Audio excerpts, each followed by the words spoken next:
Mauri ora ki te whare, e ngā mana, e ngā reo, e ngā waka, e ngā maunga, e ngā awa, e ngā make.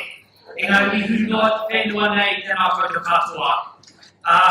Ko te awhi awa tana ki whānau ki tūpoko tika, ko nā tutoa rangatira, me nā whirautawa e te mihi te mana whenua tēnei roe o te whakarui atara.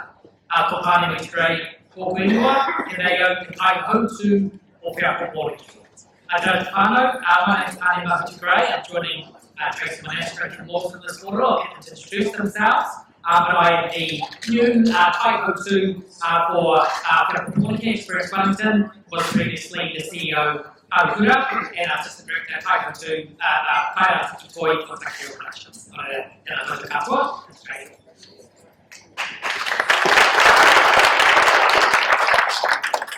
Tēnā koutou katoa, ko Tracey Monastra tōku ingoa. E whakamaere tūna ki koe Aotearoa, tēnā koutou. Hi everyone, I'm Tracey. I'm the Advocacy Manager from Wheako, New Zealand. We're over with you since 2020. It didn't feel right to do this session alone. We have been working in partnership and collaboration so much on this advocacy journey over the last few years. So, before I go further, Kim Morton.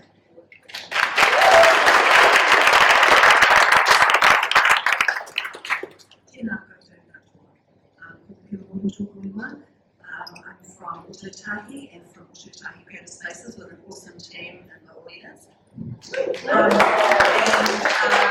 Just to say how special it is to be in amongst my Creative Spaces whānau at this point and with my colleagues Tānemahuta and Tracey.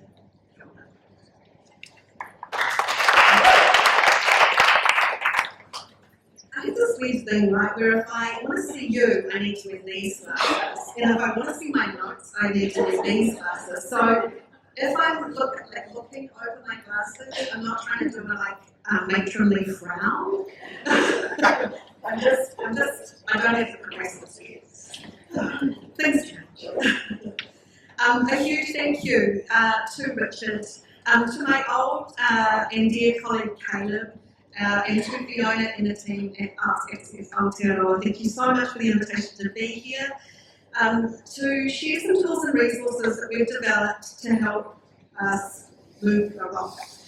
We're going to talk a bit more about what we mean by that soon.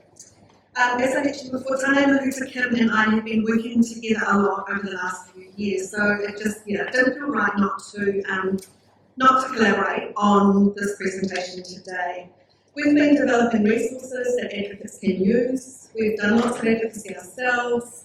So we're here today to share some top tips with you. What's worked for us, what's really changed our practice, and take you through, first of all, the principles of a guide that we helped to develop.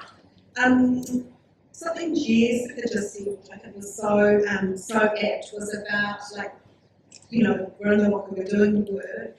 We're not making change immediately, but we're driving toward change, and I really want to emphasise that. It's all about having the skills to do that over time together.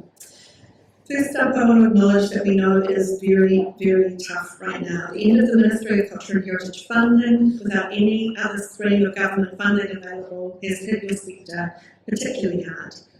We know that people will be feeling really disappointed about not getting arts organisations funding from Wheako New Zealand. In some spaces, we're hoping they'll be able to apply to the Mental Health Innovation Fund, but haven't been able to. The work we're doing in advocacy is designed to give us all some hope. And we say all the time our vision, which is that we're working towards a future where artists can creatively thrive so all New Zealanders can flourish. At Creative New Zealand, our focus for advocacy is twofold. We promote the immense value, impact and contribution of art, culture, creativity and ngātua and Māori to all New Zealanders. And we support others across the sector to make the strongest possible case for the arts.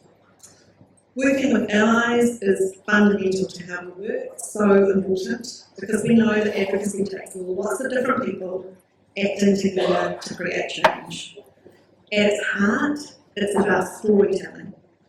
It's about voice. It's about the power of the choir of raising all our voices together.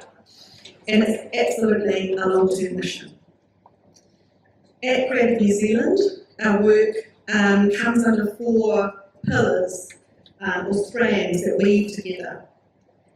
They are campaigns and engagement, and Jessica's spoken a little bit about some of the campaign work that we do with the Arts Foundation. We create tools and resources that we're going to talk through today. We do lots of work in local government, and we convene Te Rōpū Mātori, a sector advisory group who help us prioritise our money for the good of all. Tānemahuta is part of that rōpū, and Kim was for the first 3 years, stepping down earlier this year. The guiding principles that sit across all of our money are to grow the pie so that we're not scrapping over the crumbs.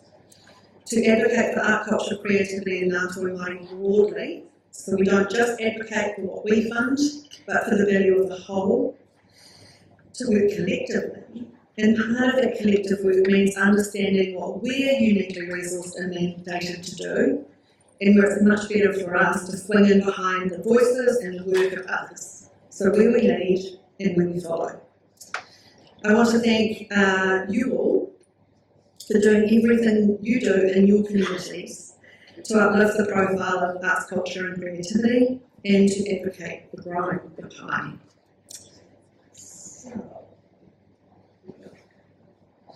A couple of years ago we published a guide for arts advocates. There were 2 versions of it, a big one and a small one. And they look like that, and we've got some copies available at the back. This came out of some training offered by a group called the Workshop, called Narratives for Change.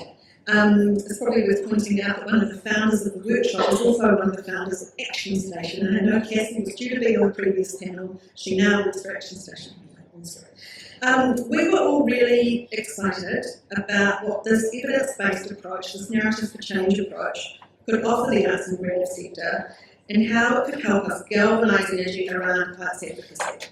So we commissioned research into current dominant narratives in Aotearoa around the arts, and then we published the guide to make those insights available to everyone and anyone advocating for the arts in Aotearoa, with the aim of building up a shared approach over time. You can think of the guide as a framework or an approach to build toward long-term change. It focuses less on what to say exactly, but more how to say it, what the framework for the conversations needs to be. And I just want to thank everyone involved in the research and in user testing the guide. It took a lot of people coming together to make it happen. I encourage you all taking time to look at it. There's lots of insights and examples. We're not going to go through them all now, but we are going to give you some top tips. So as advocates for arts, culture and creativity, we're all working towards this future where artists and creativity thrive so all New Zealanders flourish. To achieve a vision like this, we need changes in the way the sector is resourced and supported. We are all in a moment in time where people across the sector don't have the conditions they need to thrive. The current system is constrained, and the sector is experiencing the impact of these constraints, including historic underfunding. So the time is right for collective change, but for this to happen, we need people right across Aotearoa to support those changes. And getting that support depends on how well people understand what is actually needed to create a thriving arts and culture sector. Some advocacy focuses on directly influencing decision makers, like politicians and funders, to make change. Decision makers really need to see that they have public support. Without public understanding and support, structural and policy shifts are quite hard to achieve, and if we get them, they're very easily reversed or they're short term. A really helpful metaphor we use to describe the approach is this idea of the balloon in the rock. So politicians are like a balloon tied to a rock. The rock is public support. We can squat at them, we can pull at them. They might move left or right, but tied down they can only ever go so far. The way to get sustained and effective change is to work together to move the rock by building public understanding and support for change. When we move the rock of public support, it automatically pulls all of the decision makers towards our vision without having to move each one separately. This kind of shift in public thinking makes the old position politically unacceptable, and the new position easier to sustain. An example where we've seen this happen in Aotearoa is making Matariki a public holiday, enabled by broad public and now political support. Another example is the push for marriage equality.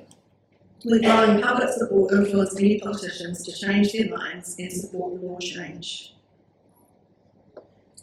In order to move the rock, in order to move more public support, in order to build more public support, we need to move that rock. But in order to do that, we have to shift people's mindsets, changing how people actually think about art, culture, and creativity. Mindsets are terrifically important. They are deeply held assumptions or stories, and we all know what some of these are in this country. Like this idea that financial struggle is an inevitable part of being an artist, or that art and culture are luxuries, or that dreadful term we've already heard about today, nice to haves. Mindsets like these hold existing systems in place. They influence how we think, what we do, and how we talk. It's very easy to get stuck in a trap of only talking to you. We get mindsets from living within our different cultures, from news and entertainment media, from information about families, schools, and community groups. And the research tells us that to achieve lasting change, we need to shift those mindsets. So broadly speaking, that's the approach we take, trying to shift people's mindsets to move the rock of public opinion. But how do we do that? The guide gives 10 recommendations and a whole lot of insights and evidence in how to frame up our stories to change narratives. To explain some of those, we have each picked the things that resonate the most with us, and we're going to share those now. First up, Tānemahuta, what really shifted your thinking? Thanks, Tracey. The most important thing I've taken away is about getting clear on who we're talking to when we advocate. The recommendations in the guide are aimed at reaching people open to persuasion. These are people who do not yet have a fixed view about the arts, or who have mixed or competing views. Audiences can be open to persuasion, hold supportive views, albeit supporters, or opposing views. The group of persuadable people is large and made up of many different types of people.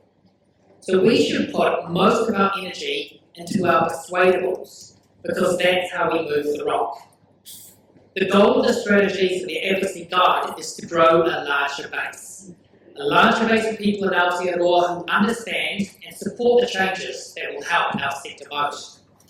This also means not wasting energy by engaging with people who hold opposing views about art and culture, because they're not open to persuasion. Don't waste your breath.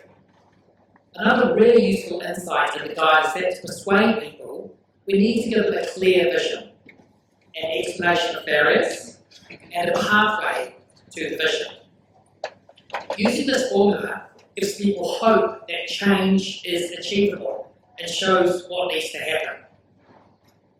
Remind people how the world could be better in specific ways.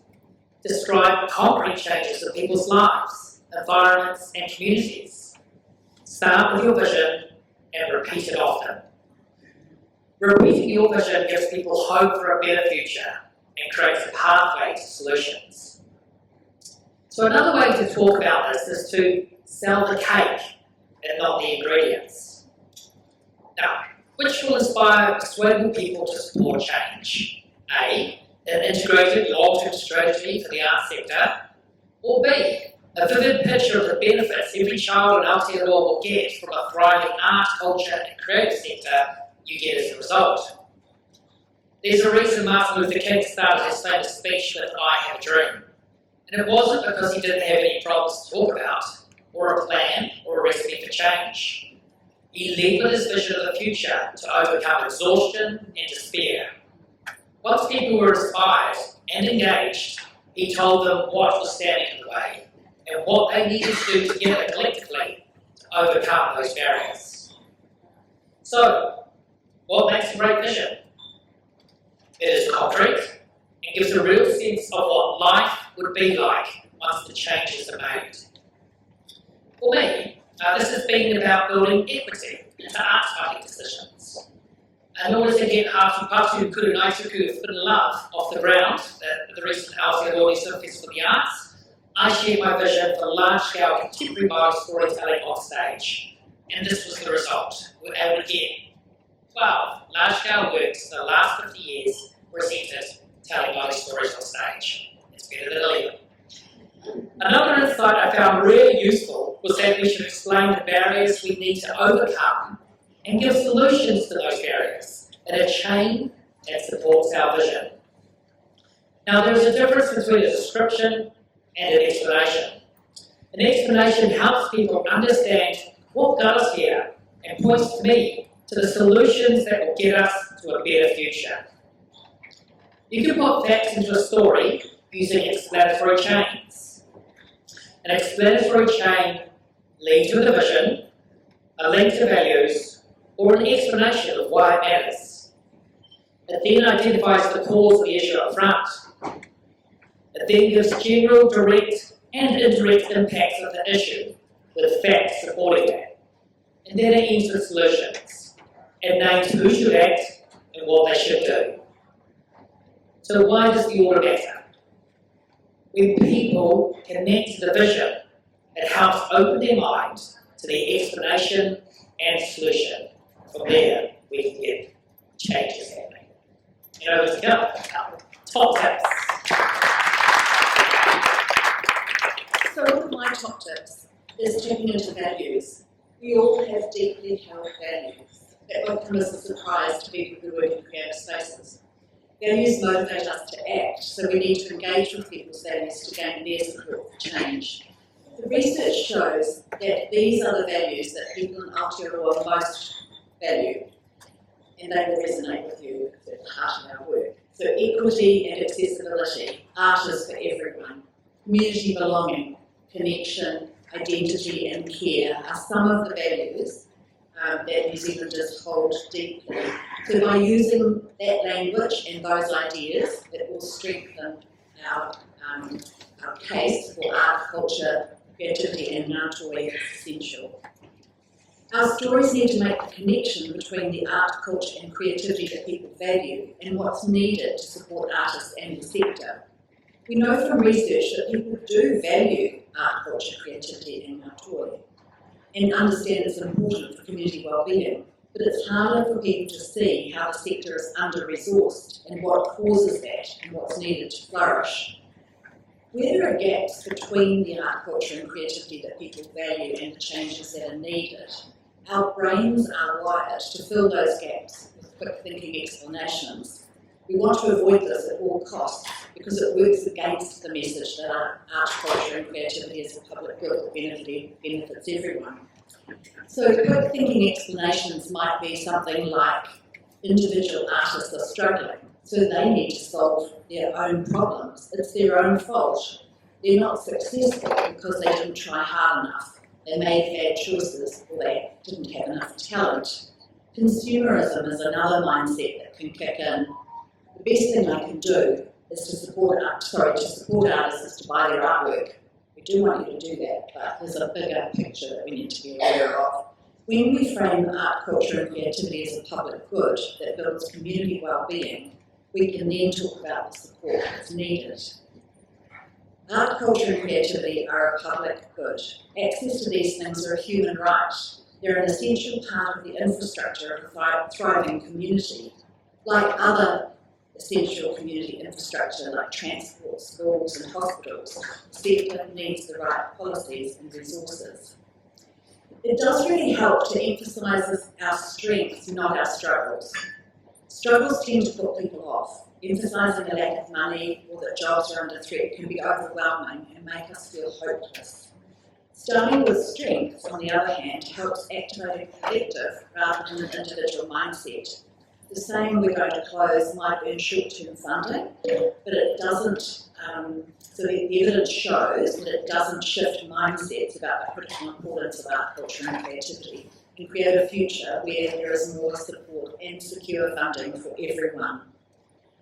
So as creative spaces, here's what we might say. Creative spaces have many strengths. Creative spaces are safe and welcoming places in our communities, which are expert at taking care of people who don't feel at home in other places.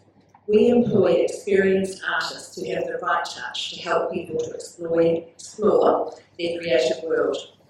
Our professional practice draws on evidence of the health and social benefits of being part of creative communities. We see the life-changing power of creativity. People see themselves as artists and feel confident, well, and connected to others. You can then add the challenges that exist and some possible solutions. We're not saying that the struggles aren't real, just don't start with them. The use of metaphor can also help our communication by creating a vivid picture. This might be an anchor, as one of our artists described her experience of the drawing practice during lockdown, or as a metaphor from the natural world, such as a thriving forest where all the plants are interconnected and depend on each other to thrive. There are more examples in the advocacy guide on the table in front here. Tāwhi's creative space, Te Aroha, has used metaphor beautifully to tell its story, embracing the path of recovery with the closest support. Our quilt, made with Ron Takawa, who's been a fabulous part of this conference, helps us tell the story of our creative community. Made together in Ōtautahi, it combines symbols of special significance to 20 artists. For us, it represents connection, protection, and identity, and symbolises the power of being together in a creative community, and the power of creativity itself. As another artist put it, creativity is like a coat of armour that both protects us and makes us feel strong.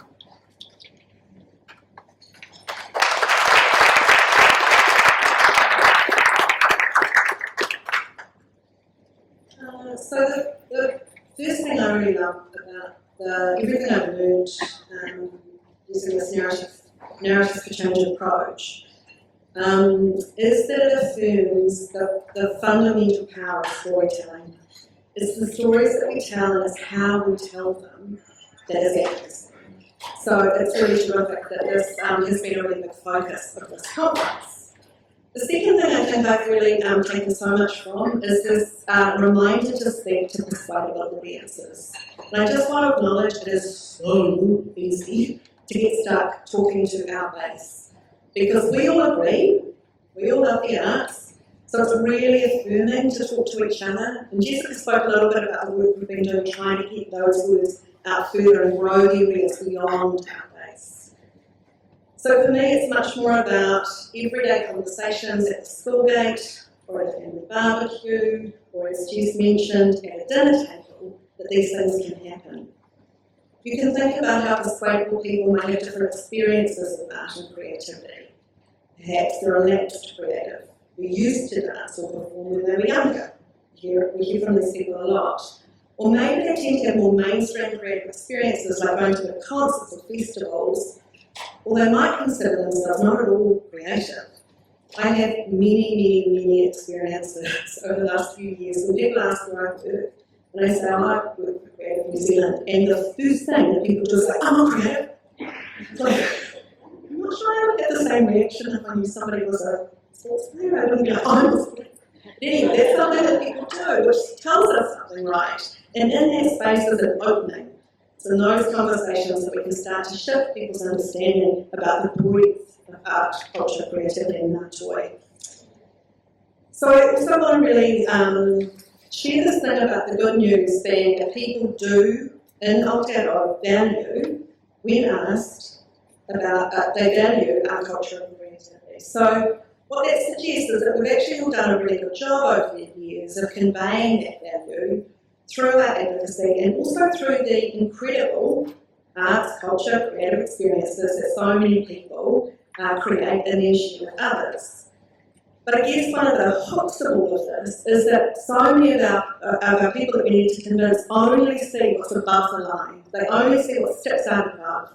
That's the experience that they go to, the gallery, the book that they read, but they don't see what sits underneath the waterline, or the time and the energy and the expertise that sits down there, the systems that art gets created in. So, To translate that value into widespread public support, what the researchers found is that we need to communicate the challenges facing the sector, what causes those challenges, and the changes needed for the sector to thrive. We're going to have the best possible opportunity when we pair great art and culture with advocacy messages that deepen public understanding about the challenges faced and build support for change that we need the most. So the focus on the guide is really on ways to help people see and understand what it takes to deliver the incredible arts and culture experiences that they value so much. What is getting in the way, what solutions and changes will make the biggest difference. And the first thing that I think we've tried to do so much in our work at CMZ is on centering artists. So we understand that behind books, music, films, dance and images that we love are people who create them. You all know this. You are working with these people all the time. And the collective efforts and systems that go into supporting them. By making artists visible and showing these systems, we then help people understand artists need the right conditions to thrive. So why do we show the artists behind the work? To make artists visible and show the systems that enable them to do their work. So one of the things that we've done at CMZ is commissioned a series that is now its second run with the spin-off, and it's also on Stuff. And it explicitly shares what the working life of artists looks like and asks those artists what support structures they have in place to make their work possible. If you haven't seen it or you haven't seen beautiful posters around the streets of the country, go online to the spin-off and check it out. One of the other things that I have really hooked onto, and it's one of the simplest, easiest things I think that the guide suggests, is that we need to broaden some of the language that we use when we talk about arts, culture and creativity. We need to widen this language so that we invite more people in. Research shows that if we just say the arts, even arts and culture, brings to mind a more limited and elite understanding of art, culture and creativity. Art as a frame is seen as elitist. I think we all in this room probably understand this, and this is why you use the word creative. Art, culture and creativity helps people see the breadth and depth of the sector and begins to nudge towards all the wonderful people that work within it. And of course, in our context here in Aotearoa, art, culture and creativity and Ngā Māori is a really important way to expand that open language. And it's that second one that we use at Creative New Zealand. That might seem really simple, but it's actually kind of profound because it opens people up. And remember that this is all about shifting mindsets, so we want our audiences to remain open, not shut down. And we've got a couple of really beautiful examples. Sorry, I jumped ahead. This one from Emily Perkins, which came from our Women for Arts Roadshow. We have to meet this time with radical imagination and wildness of our own, the campfire wildness of creativity, with actions, visions, stories and experiences that bring us together, which cross from one consciousness to another, to many. And when we send our artists and we ask them to tell us in their words about value, this is the kind of beautiful, compelling language that we get and that we get to reflect. And here's another amazing vision piece from our friend Roosevelt Tan.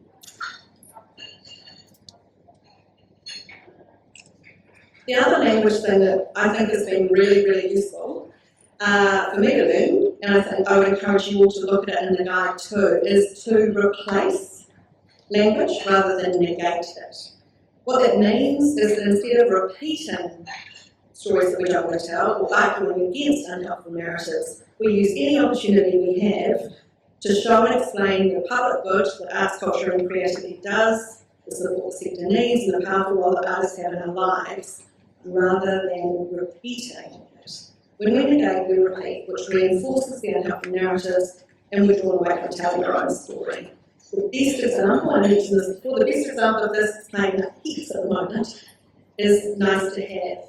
And it's really hard not to use that language. And I think it's happening all over the place. Lots and lots of people are saying, the arts are not a nice to have. But when we say that, We reinforce the language, we actually put it into the public discourse. So instead we can try things like art, culture and creativity are foundational, or art, culture, creativity and Ngāti Māori are core to who we are as humans. Always use your narratives to explain their public purpose. Another good language trick that we've used that I try to focus on a bit is to avoid using us versus them.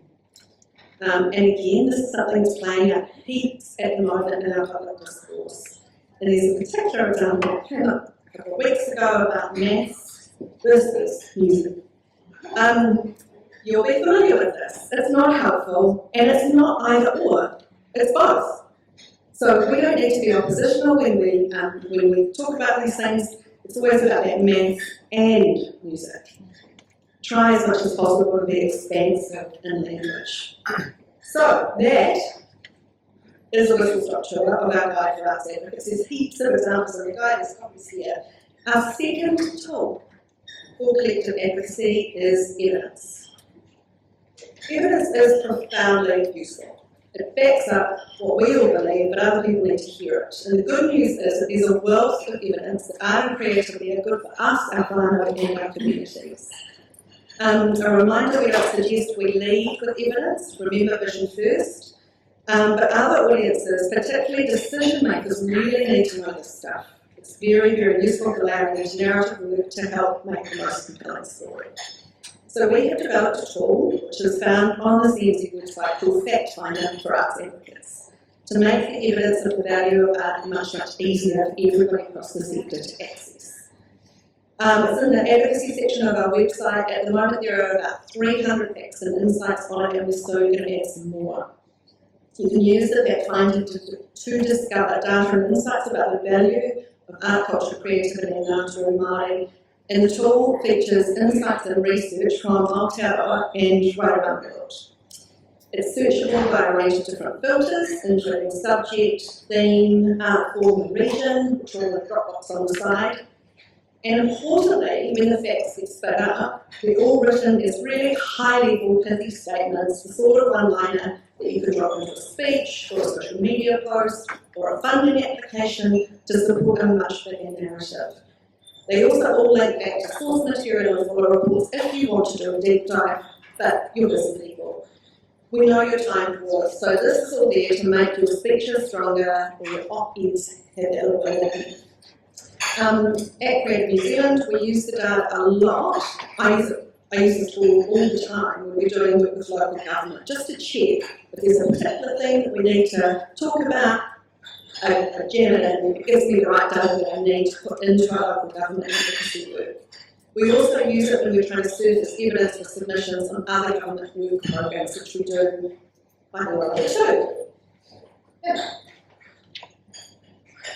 Just to add to what Tracey said about the Fact Finder, it's incredibly useful, and I really recommend that you get on and just have a browse, because there's a lot of really useful facts in there that will blow your mind. So, like many of you, we work with rangatahi, and there's a lot of evidence on the Fact Finder about the difference art, culture, creativity and Ngāti make to young people. So, participation in visual arts is linked to increased resilience in young people. And a staggering 80% of young New Zealanders say that doing creative things makes them feel excellent or good. How persuasive is that? Spoken word poetry benefits youth by addressing negative influences such as suicide, bullying and self-harm. Art, culture, creativity and Ngāti as a protective factor against suicide is something we've been particularly interested in. We can actively help build up this library of facts by sharing research we come across, or indeed sharing research that we commission within creative spaces. And can also be used to identify gaps. If there's something that you want evidence to prove and it's not there, then I think collectively it's a good thing that we try and track something down. Another great body of evidence we should all know about is New Zealanders of the arts. Aotearoa, e ola toi. It's current and it's powerful. It's been running since 2005 and provides a benchmark for New Zealanders' attitudes, attendance and participation in the arts. The 2023 reports have just been released. They're all on the Creative New Zealand website in a range of accessible formats. Data from New Zealanders in the arts is also woven through the Fact Finder tool. So, what's important to know? In the last 3 years' attendance, participation and engagement are all up. Great news. We can also see long-term trends, and the good news is positive attitudes towards the arts are increasing. A healthy majority of New Zealanders agree that 1. The arts help improve New Zealand society. 2. The arts help define who we are as New Zealanders. 3. The arts contribute positively to our economy. And finally, the arts should receive public funding. All of those statements have had significant increases since 2014. This data confirms that the arts have broad public support. This evidence can help decision makers see that the public is behind them and to help make decisions about where to prioritise and direct investment. This is hugely helpful research, and we encourage you to have a deep dive. The reports are in a range of accessible formats. There are whole population reports, as well as reports for the focus of different demographic groups, including Māori, Pacifica, Asian New Zealanders, and deaf and disabled New Zealanders, as well as regional reports. The reports show lots of positive insights. They also show where there's work to do, particularly relating to accessibility. I want to give a big mihi to Arts Access Aotearoa, Touch Compass, Māma Tipua, which is Creative New Zealand's Deaf and Disabled Leadership Role Group, and disabled people's organisations such as Deaf Aotearoa, People First, and the Disabled Persons Assembly for your support of making this research strong and representative.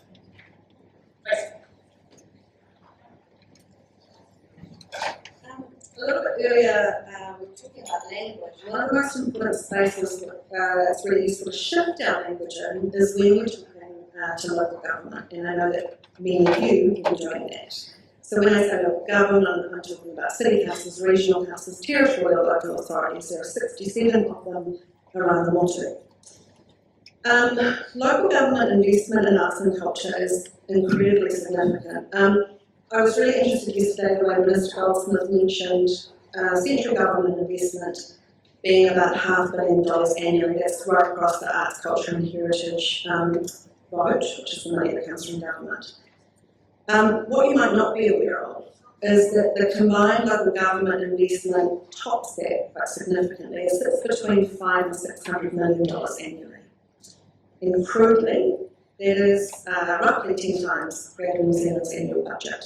So there's lots of money in local government. Local government, you'll be aware, has its own unique legislative mandate.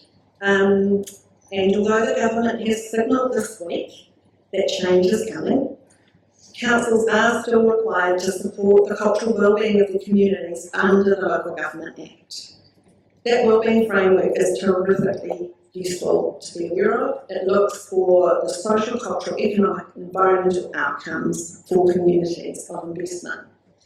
So we all know that arts, culture, creativity and Ngātoe delivers to those outcomes in a range of different ways, but sometimes councils, and specifically elected members, so mayors and councillors, need to be reminded of that.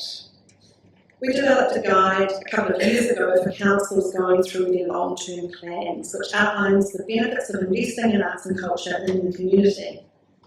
We published this guide first in 2021 and it's just in its third reprint.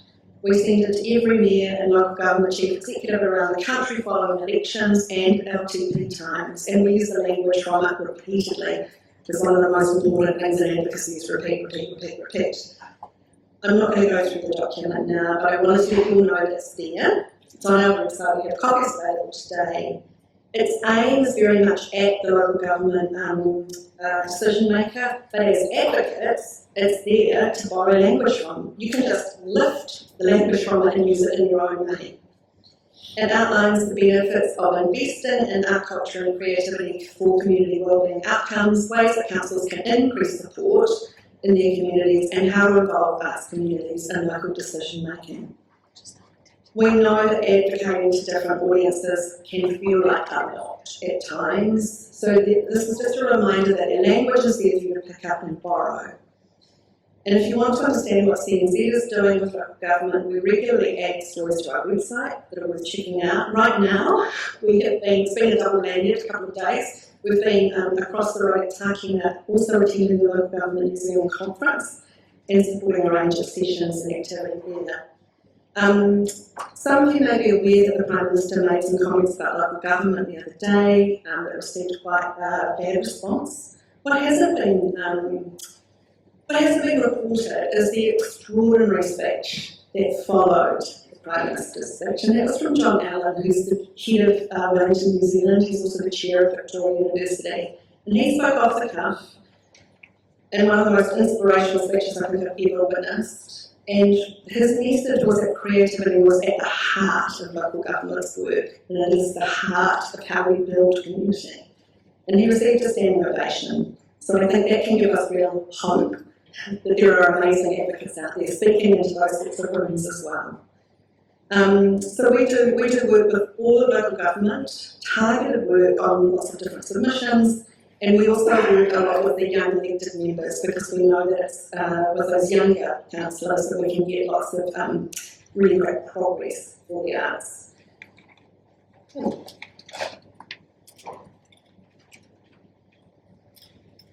We've heard how important local government is in supporting art, culture and creativity.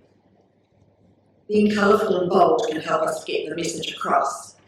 Here's a group from Ōtautahi Creative Spaces ready to make our submission to the Christchurch City Council about the long-term plan. I think some of you have been playing with the rally signs in the last day or so. In our submission, we advocated not only for increasing strengthening communities funding, which contributes to our operational costs, we also advocated for all the indirect benefits our creative community gets through council support for the art galleries that we take our groups to, learning about mana whenua and Atua Huriri narratives in the post-earthquake built environment in places like Tūranga Library, and the council's commitment to Toi Ōtautahi, the Christchurch Arts Strategy. For us, that meant the opportunity to host an artist in residence, which gave our artists incredible opportunities. Christchurch City Council has recently set the loftiest strategic goal of being a cultural powerhouse city. We're excited to help them understand the resources and infrastructure to be able to do this, drawing on the collective values like equity and access that we spoke about earlier. We have another fantastic tool here today to help in our work with local government, Creative Waikator's Joyful Steps to Community Advocacy resource. Practical handbook for supporting the art, culture, creativity and ngātoi that we love. Big shout out to Amy, who's here today, who wrote this great resource. And I think that the title gives it all away, the joyful bit. It's a really uplifting resource. It draws together guidance from a range of places, including the Advocacy Guide, evidence and tips on advocating to local and central government. There's also really great reminders about the importance of care and advocacy, and we heard the previous panel speaking about this. When we advocate for the things that are most important in our lives, we feel really deeply about them. Sharing what we most value and leading with joy and hope means it's also really important we support each other in our advocacy. The guide has a pick and mix of language you can use when making submissions and advocating. So these templates take the hard work out of getting started. It's a really fantastic resource. I recommend it. Creative New Zealand's website also has templates for submissions to local government. Take a look at those too. We can often spot the councillors who support art, culture and creativity. They're at our events and vocal in their support for our sector. But using the tools we're sharing with you today, we can target the councillors who are less obviously supporters and who are persuadable. After all, they rely on us, the citizens, voting them in. What would strengthen our advocacy with local government is a more coordinated approach. For example, with all the creative spaces in Ōtautahi fronting up together to the Christchurch City Council and using shared language. Imagine if 50 of us had filled the council chamber together. After the challenge is getting started early enough, so we're not scrambling when submission dates are looming. Feels like that's what we do all the time. And Arts Access Aotearoa can help us do that by highlighting opportunities to advocate to local government and supporting a coordinated response. If the government does go through with the announcement this week to remove the community wellbeing requirements of the Local Government Act, this will weaken our case for arts, culture, creativity and Ngātori as a public good, requiring resources and infrastructure. It's really critical that we have our say on this and make it loud and clear that we oppose this change and why. Finally, central and local government representatives come and go. Encouraging our artists to be registered to vote, to be informed about policies and to vote is another way we can make a difference long term. So we invited the Electoral Commission to come and visit our studios and sign up people on the spot in a safe place. Now I'm going to have an attempt to bring all this together. There's a fantastic worksheet that we use to strategise our messages. It's on the Creative New Zealand website. We've said that it's not enough to tell people about the impact of what we do. We also need to show what it takes to create that impact, what's getting in the way, and the changes that are needed so there's long-term sustainable support. There's a great example in the guide of what's needed to build sustainable careers for artists, and you can take a look at that. I'm going to show you how we've used this worksheet to frame our narrative, starting with our vision. We dream of a world where everybody with mental distress can access the life-changing power of creativity in their neighbourhood so that people feel well, happy and connected. Why does this matter? Because governments have increased spending on clinical mental health treatment like medication and therapy, but this hasn't reduced the rates of mental illness. Evidence shows that social connection is the most important thing in people's recovery. And what are the values that we can bring forward to help motivate people about this? Equity, art is for everyone, and those beautiful collective values of connection, accessibility and creativity. These are the kinds of intrinsic values that evidence shows are most important for people in Aotearoa. What's standing in our way? We've named some barriers. People need safe places that are tailored for them.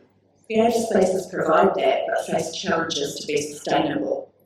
We don't fit neatly into arts funding or health funding, so we fall between the cracks. And there's not enough funding to go around. Artists can make a real difference to the lives of people with mental distress, but there are limited opportunities for creative spaces to employ artists. Who put the barriers there? People in power haven't recognised how critical arts, culture and creativity are to well-being, and haven't put the necessary policies in place or the infrastructure needed to support. The solutions? Policies that recognise the health benefits of art, culture and creativity, such as we have for the connection between sport and exercise and creativity, and secure long-term funding for creative spaces, which would then provide a career pathway for artists. And what's our call to action? Tell decision makers you want policies that reflect the importance of creativity for well-being and commit funding to creative spaces. And finally, we try and link the solutions and actions to the dream we started with. When creative spaces and artists get the right support, more people with mental distress can thrive.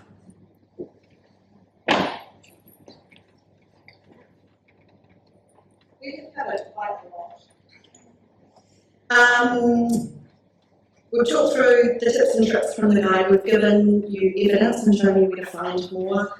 We've talked through the language of local government and a little example of how to bring it all together. I just want to acknowledge, I've been focused on this advocacy journey now for about 4 years. Building tools and resources, delivering campaigns, and I really want to say it takes time and it takes practice. And I think it's so critical that we all know that perfect is the enemy of the good. We just need to share it.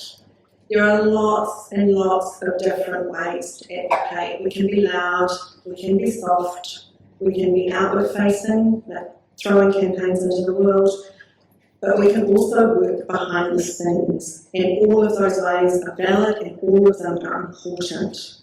Activism and advocacy has many different faces. This is long-term work, it is not about quick wins. I really wish it was. But our experience has shown us that by working with intention and with collective energy, we can have influence and we can shift the rock. And I just want to acknowledge really quickly a great example of that last year, where some of our friends and colleagues who have been through the Narratives for Change work with us delivered the incredible Stop the Cuts campaign in Tamaki when the Mayor made his announcements about a whole raft of cuts that he wanted to do through the annual budget.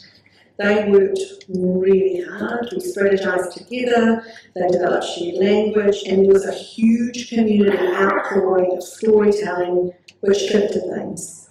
It didn't save all of it, but it saved a lot. And I just really want to shout out to everybody, particularly to Tānemahuta Gray and art makers and all of the people involved in that work. It was a massive piece, and it showed that we can have influence. I also want to mention the importance of having a call to action, and Kim's talked a little bit about this, and the sorts of things that we can direct people to do.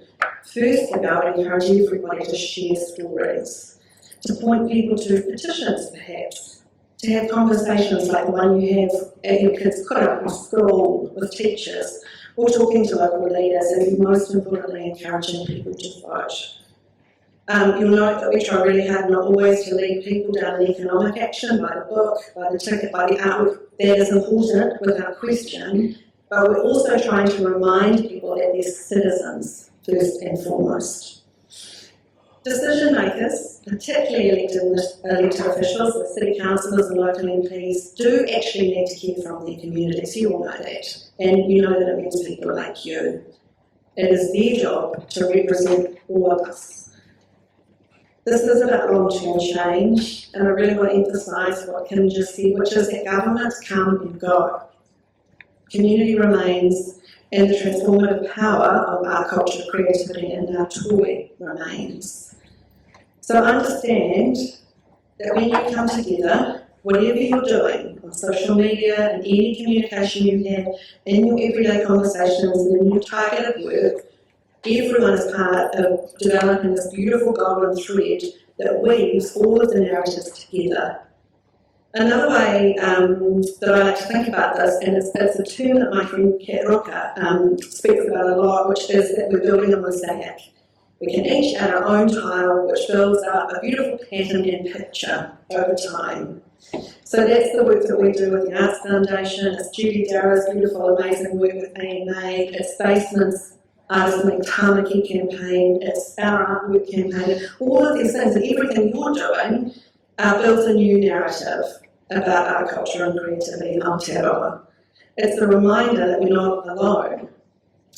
One of the things we did following the release of the guide is pull together a community of practice of advocates using the guide as the basis for their work. And I would encourage everyone in this room to do something similar, develop a community of practice, lean on each other, test your narratives out together. We also have a WhatsApp group, and we just jam ideas often on that. I also want to acknowledge that advocacy almost always sits on top of other work. And I know it can be really easy to feel isolated, but we are in it together. We all come at advocacy with different resources, with different perspectives, with different challenges, but combined we are super powerful. We are the nation's storytellers. We are the nation's change makers. I really hope these tools can be useful and hopeful. I hope that they can lift us out of the here and now and into that better future where artists and creativity thrive, so all New Zealanders can flourish. Thank you. I think we are. All right.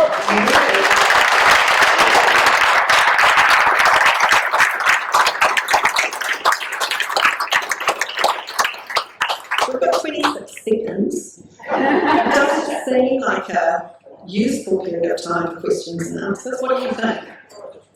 One, okay. You just swap glasses. How do you respond when someone has that defensive I'm not creative reaction to you introducing yourself and your name? I get them talking.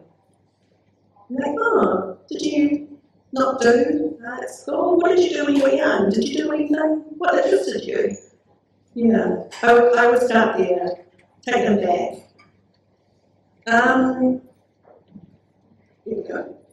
Thank you for your time. Thanks Arts Access Aotearoa for having us. Ngā mihi nui kia kōrua Tānemahuta and Kim for sharing all your insights and walking alongside us on this advocacy journey. Reminder, all those tools are on the CNZ website.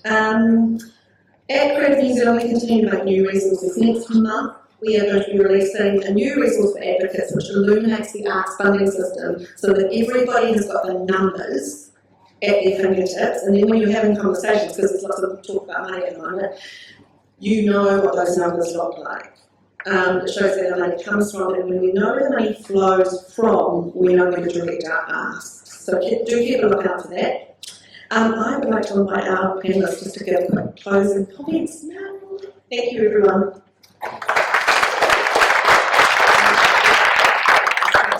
This job.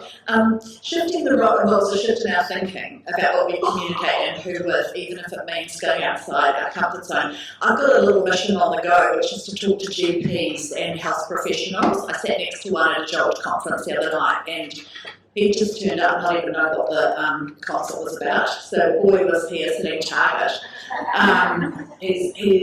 So just, you know how we interact with health professionals in our work, like they refer lots of people to us, but we've really never said to them, actually, in order to do what we do, this is the story behind it. So that's my personal mission.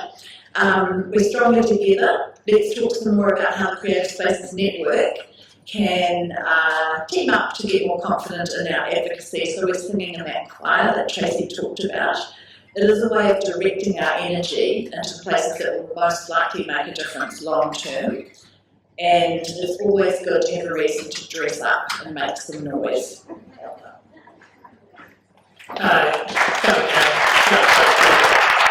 And just a final wrap up, we're under a lot of changes in our environment currently, you all know that. This is a period of recalibration, and we may be in a period of detour, I call the darkness. But as we navigate through our next movements, let's keep it courageous, positive, and always moving into Te Auaha, a world of deeper connection, understanding, and clarity of vision. Ora re, kia koutou katoa, tēnā koutou, tēnā koutou, tēnā tātou katoa.